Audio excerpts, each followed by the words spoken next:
பார்த்துக்கணும். தேவஜன கூட்டத்தில் இது ஒரு கூட்டம் இல்லையா, தேவனுடைய பிள்ளைகள் கூடுகிறதான இடத்துல ஒருவர் மதிக்கப்படுவதற்கு என்ன அளவுகோல் பயன்படுத்தப்படுகிறது? இப்போ நம்ம சபைக்குள்ளே வர்றீங்க, சிலரை நீங்கள் ரொம்ப மதிப்பீங்க, சிலரை பார்த்தீங்கன்னா ரொம்ப அற்பமாக நினைப்பீங்க, சிலரை பார்த்தீங்கன்னா ஓகே அப்படின்ற மாதிரி வைப்பீங்க.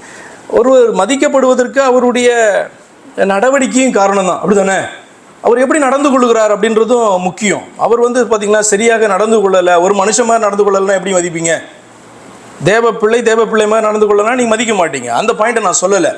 சாதாரணமாக எல்லாம் தேவ பிள்ளைகள் தான். அப்படி இருக்கும்போது சபைக்குள்ளே வருகிறவர்களை மதிக்கிறதற்கு, கனப்படுத்துவதற்கு ஏதாவது அளவுகோல் வச்சுருக்கீங்களா?